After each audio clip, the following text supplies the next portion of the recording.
Hi friends, அனைவருக்கும் வணக்கம். இன்றைக்கி நம்ம சரண்யா கிச்சனில் என்ன பார்க்க போகிறோன்னு பார்த்தீங்கன்னா, ஒரு சிக்கன் குருமா தான் வைக்க போகிறோம். இது வந்து பார்த்திங்கன்னா நம்மளுக்கு இட்லி, தோசை, சப்பாத்தி, அதுக்கப்புறம் பரோட்டா இந்த மாதிரி இதுக்கு இந்த குருமா வந்து ரொம்ப ரொம்ப டேஸ்ட்டாக இருக்கும். அதுவே நம்ம வந்து இது வந்து பார்த்திங்கன்னா ஹோட்டல் ஸ்டைலில் இது பண்ணுறது. இதுவே நம்ம வந்து வீட்டில் எப்படி செய்யலாம் தான் இன்றைக்கி வந்து பார்க்க போகிறோம். வாங்க நம்ம சேனலுக்குள்ளே போய் எப்படி செய்கிறதுல பார்த்துடலாம். ஃபஸ்ட்டு ஒரு கடாய் எடுத்துக்கோங்க. நான் வந்து இன்றைக்கி ஒரு 1/2 கிலோ சிக்கன் அந்த மாதிரி செய்கிறேன். கடாய் வச்சுக்கோங்க. கடாய் வச்சுட்டு 2லேருந்து 3 டேபிள் ஸ்பூன் எண்ணெய் ஊற்றிக்கோங்க. எந்த எண்ணெயாக இருந்தாலும் பரவாயில்ல. ஊற்றிட்டு 1 டேபிள் ஸ்பூன் கடுகு இதெல்லாம் போட்டுக்கோங்க. 1/2 டீஸ்பூன் வந்து சோம்பு கொஞ்சம் சேர்த்துக்கோங்க. ரெண்டுமே நல்லா பொரிஞ்சதுக்கப்புறம் ஒரு கொத்து வந்து கருவேப்பிலை சேர்த்துக்கோங்க. இதோட வந்து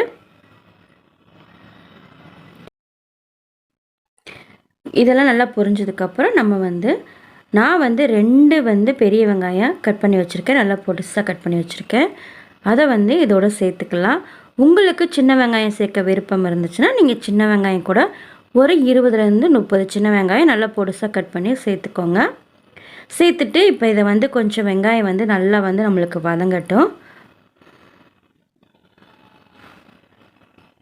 இந்த குழம்பு அவ்வளோ டேஸ்ட்டாக இருக்கும். உங்களுக்கு நார்மலாக நம்ம சப்பாத்தி, இட்லி, தோசை எதுக்கு வேணாலும் சாப்பிட்லாம். சாதத்தை கூட இதை வச்சு சாப்பிட்லாம். அந்த அளவுக்கு ரொம்ப ரொம்ப டேஸ்ட்டாகவும் இருக்கும். இப்போ இது கூட ஒரு 1/2 ஸ்பூன் வந்து இஞ்சி பூண்டு பேஸ்ட்டு சேர்த்துக்கலாம். இது உங்களுக்கு இஞ்சி பூண்டு சேர்க்க விருப்பம் இல்லை அப்படின்னு நினச்சிங்கன்னா இஞ்சி தனியாக பூண்டு தனியாக நல்லா பொடுசாக வந்து கட் பண்ணி அதையும் கூட நீங்கள் சேர்த்துக்கலாம். இப்போ நம்ம இந்த அளவுக்கு நல்லா வதங்கினதுக்கப்புறம் ஒரே ஒரு தக்காளி நல்லா பொடுசாக கட் பண்ணி வச்சுக்கோங்க. இதில் தக்காளியெலாம் ரொம்ப சேர்க்க வேண்டியது கிடையாது. ஒரே ஒரு தக்காளி மட்டும்தான். இப்போ வந்து நம்மள தக்காளி வெங்காயம்லாம் வந்து நல்லா வந்து மைய வந்து வதங்கணும். இப்போ நம்ம வதங்கிறதுக்காக தேவையான அளவு உப்பு சேர்த்துக்கலாம். உப்பு சேர்த்துனோம்னா கொஞ்சம் சீக்கிரம் வதங்கிடும் நம்மளுக்கு வெங்காயம் தக்காளி.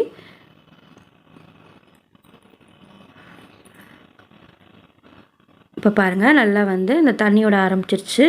இப்போ நல்லா வந்து ஒரு இதுக்கு நல்லா வந்து வதங்கட்டும்.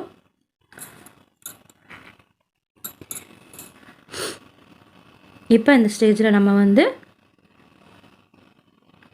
மிக்ஸி பவுல் எடுத்துக்கலாம். மிக்ஸி பவுலில் ஒரு 1/2 மூடி தேங்காய் நான் வந்து சேர்த்துருக்கேன். 1/2 மூடிக்கு கொஞ்சம் கம்மியாக சேர்த்துட்டு நான் வந்து ஒரு 1/2 ஸ்பூன் வந்து மிளகு சேர்த்துருக்கேன். 1/2 ஸ்பூன் வந்து சீரகம் சேர்த்துருக்கேன். சேர்த்துட்டு இதை கொஞ்சம் நல்லா வந்து தண்ணி ஊற்றி நல்லா கொஞ்சம் ஃபைன் பேஸ்ட்டாக நம்ம அரைச்சிட்டு வந்துடுவோம். அது அரைச்சி வச்சாச்சு. இப்போ வந்து நம்ம சிக்கன் வெங்காயம் தக்காளி நல்லா வதங்கிடுச்சு பாருங்கள். இப்போ இந்த ஸ்டேஜில் நம்ம வந்து சிக்கனை சேர்த்துட்டு நல்லா வந்து மிக்ஸ் பண்ணி விடுங்க. அந்த வெங்காயம் தக்காளி இந்த சிக்கன்லாம் வந்து நல்லா கோட்டிங் ஆகணும். நம்ம போட்டிருக்க உப்பு எல்லாமே வந்து அந்த சிக்கன் மேலே படுற மாதிரி நல்லா வந்து மிக்ஸ் பண்ணி விடுங்க.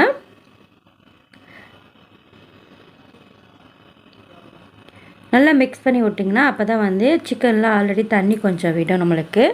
அதனால் நல்லா வந்து இது பண்ணி விடுங்க. இதில் வந்து ஒரு 1/4 டீஸ்பூன் வந்து மஞ்சள் பொடி சேர்த்துக்கலாம். சேர்த்துட்டு அதையும் நல்லா வந்து மிக்ஸ் பண்ணி விடுங்க. அப்படி நம்ம மிக்ஸ் பண்ணும்போது வந்து சிக்கனில் வந்து தண்ணி விட ஆரம்பிச்சிடும் நம்மளுக்கு. அந்த தண்ணியிலே கொஞ்சம் குக் ஆகட்டும். அதுக்கப்புறம் நம்ம வந்து தண்ணி சேர்த்துக்கலாம். எடுத்தோடனே ஃபஸ்ட்டு தண்ணி சேர்த்துட்டோம்னா சிக்கன் வேகிறதுக்கு கொஞ்சம் லேட் ஆகும். அதுக்காக தான் நான் சொல்கிறேன். இப்போ பாருங்கள் இந்த அளவுக்கு நம்ம வந்து இது பண்ணி ஒரு மூடி போட்டு ஒரு 5 நிமிஷம் மட்டும் விட்டால் போதும். ரொம்ப விட வேண்டாம். விட்டுட்டோம்னா கொஞ்சம் வந்து அந்த சிக்கனில் அந்த தண்ணிலாம் நம்மளுக்கு இந்த மாதிரி பாருங்கள் இந்த அளவுக்கு விட்டுருச்சு. கொஞ்சம் சிக்கன் வந்து கொஞ்சம் இதுக்கு வெந்துருச்சு பாருங்கள். 50% நல்லா வெந்துருச்சு. இப்போ நம்மளுக்கு குக் பண்ணுறதுக்கு கொஞ்சம் நேரமும் கம்மியாகும். அதுக்காக தான் நான் சொல்கிறேன். இப்போ இந்த ஸ்டேஜில் நான் வந்து வீட்டில் அரைச்ச சிக்கன் மசாலா ஒரு 3 டேபிள் ஸ்பூன் சேர்த்துருக்குறேன். நீங்கள் வீட்டில் சிக்கன் மசாலா அரைக்கலைன்னா கடையில் கூட வாங்கிக்கோங்களா. சக்தி மசாலா அது எது யூஸ் பண்ணுறீங்களோ நீங்கள் அதை சேர்த்துக்கலாம். அதை சேர்த்துட்டு இது கூட வந்து ஒரு 1/2 டீஸ்பூன் வந்து கரம் மசாலா சேர்த்துருக்கேன் நான். சேர்த்துட்டு நல்லா வந்து அந்த மசாலா சிக்கன் எல்லாமே வந்து கோட்டிங் ஆகணும். நல்லா வந்து பரட்டி விடுங்க. பரட்டி விடும்போது நல்லா வந்து எல்லா பக்கமும் நம்மளுக்கு வந்து அந்த சிக்கனில் உப்பு காரம்லாம் பிடிக்க ஆரம்பிச்சிடும். பாருங்கள், நான் இந்த அளவுக்கு நல்லா வந்து பரட்டி விட்டேன். இப்போ இந்த ஸ்டேஜில் நம்ம வந்து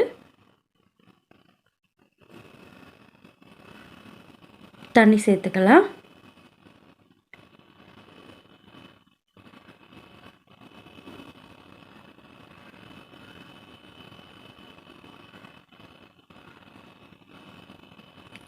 நல்லா வந்து தண்ணி சேர்த்துட்டு நல்லா வந்து இதை மிக்ஸ் பண்ணி விடுங்க. ஆல்ரெடி நம்ம சிக்கன் வந்து கொஞ்சம் நல்லா வெந்துருச்சு. இப்போ நம்ம தண்ணி சேர்த்தோம்னா இருக்கிற அந்த இது நல்லா வந்து உங்களுக்கு சிக்கன் நல்லா வெந்து பூ மாதிரி இருக்கும்.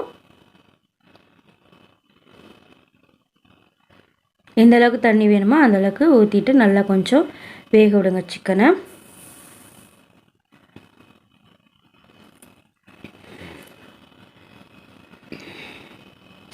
இப்போ நம்ம வந்து இது அப்படியே ஒரு மூடி ஒரு 5 நிமிஷம் 10 நிமிஷம் ஆகட்டும். இப்போ பாருங்கள், எடுத்து பார்த்தாச்சு, சிக்கன் நல்லா வெந்துருச்சு. இப்போ வந்து நம்ம ஒரு கிண்டிட்டு நல்லா இது பண்ணிக்கலாம். இந்த ஸ்டேஜில் வந்து நீங்கள் உப்பு வந்து பார்த்துக்கோங்க லைட்டாக. ஏன்னா தேங்காய் ஊற்றுனதுக்கப்புறம் பார்க்காதீங்க, அது வந்து தெரியாது உங்களுக்கு. அதனால் பார்த்துட்டு நம்ம அரைச்சி வச்சுருந்தா அந்த தேங்காய் விழுது இதோட சேர்த்துக்கலாம். நான் தேங்காயோடைய மிளகு அரைச்சி போட்டிருக்கேன். அப்படி உங்களுக்கு விருப்பம் இல்லை அப்படின்னா நீங்கள் தேங்காயெலாம் வெறும் தேங்காய் சீரகம் மட்டும் அரைச்சிட்டு மேலே வந்து பெப்பர் பொடி கூட நீங்கள் தூவிக்கலாம். அது வந்து உங்கள் விருப்பம்.